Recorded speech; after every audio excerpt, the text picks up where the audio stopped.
And so we're here with Dr. Chip Mcgimsey, and we are learning about artifacts that they discovered at the Johnson site in St. Tammany Parish. And before you start explaining the artifacts to us, you said they went back to about 1300. Why do you think it was these come from 1300?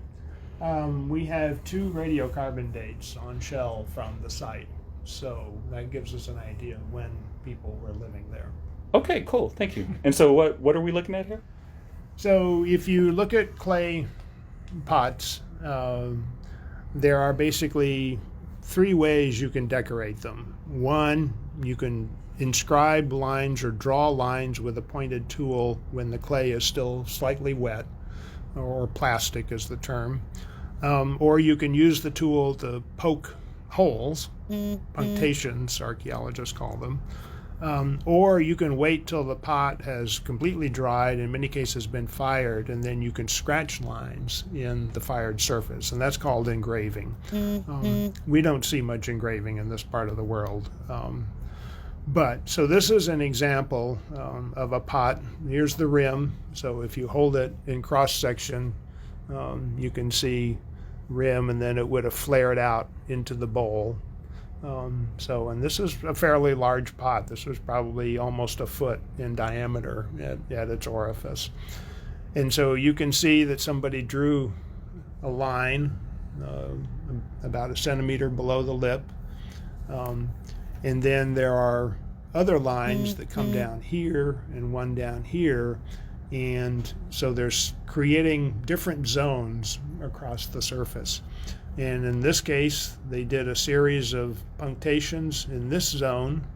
Then there's a plain zone that has no decorations, and then there's another zone of punctations. And this pattern probably would have continued all the way around the pot. So that's one distinctive style of decorating a pot. This is a different one. Again, this is the rim of the pot up here. And you can see immediately below that are a series of large punctations. Then there's a broad incised line below that. And then below that vertically are a series of narrower incised lines. And this is probably a design, again, which would have gone all the way around. If you actually look at the profile of this vessel, you can see it's different. So unlike the other one, which had a rim and then came down and bailed out, this is more like your typical bowl, think gumbo bowl, just a straight-sided, curved bottom pot. And so this design probably went all the way around, probably down about halfway on the vessel. One of the more interesting ones is this. And this is just obviously a fragment of a larger pot, and we don't really see much of the design. But from what we can see, this is part of what archaeologists refer to as Southern cult designs. And these are symbolic, zoomorphic images that were carved onto the pots. So that we have other sherds that show eyes and a mouth. In this particular case, we think the zigzag line here represents a serpent. And then there are other designs on here that we can't exactly tell. But this is something which is atypical for Louisiana, but yet you would probably find in the Pensacola Bay area. And in fact, this is tempered with Pensacola Bay tempering. Cool. One of the other really interesting things that I have no explanation for is occasionally at sites, especially in Mississippian times after 1000 AD, you will find what are known as chunky stones, which are usually stones they can be anywhere from about yay big to this big. They're typically made out of something hard like granite or one of the igneous metamorphic rocks, and they've been ground so that they're perfectly round, and typically they're concave on both sides. And we think these were being used in a game where people would roll them along the ground across an open field, a very large field probably, and the two contestants would have their atlatls, and they would try to guess where the chunky stone was going to stop and throw their atlatl. And we know this from historic accounts in the 16 and 1700s. People watched communities do this. And it apparently was a very big deal. I mean, this, you bet on it, and people would literally bet everything they owned, that Wow. they could get their dart to land closer to the chunky stone. So there was a lot of skill involved, judgment about, estimating speed and, whatever. We didn't find any chunky stones like that at the site.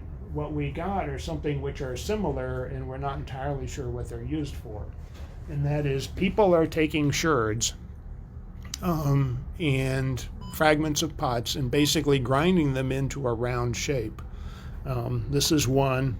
Here's another where you can very clearly see it used to be part of a pot.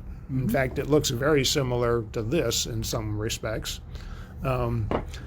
So you can see punctations in an incised line, but the pot obviously broke, and then somebody has ground this into a round shape. These show up occasionally at sites, but usually you find maybe one or two. We have 20 from Johnson. And Johnson's a small site. And Johnson is a small site.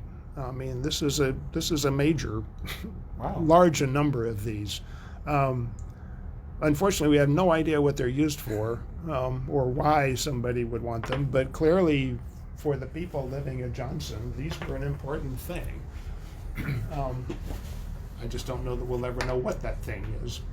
So, one of the other things that's kind of interesting about Johnson is we've looked at the animal remains, which we found associated with the artifacts.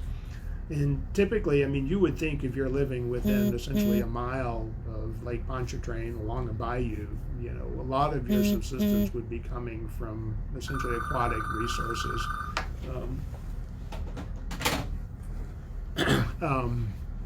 Coming out of the bayou, fish, turtles, shellfish. And this is something that, if you look at other sites in the southeast, is very, very common.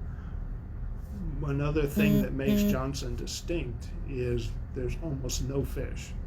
These people are subsisting almost entirely on terrestrial.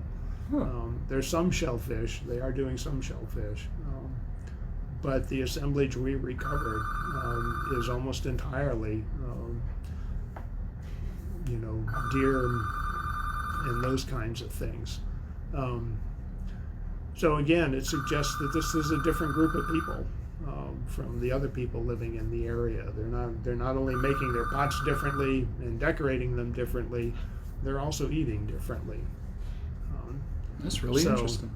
Yeah, it's an interesting. I mean, it's one little factoid in the general history of the Southeast, but it's something we haven't really seen before, and so it's an opportunity to really consider how people are moving across the landscape.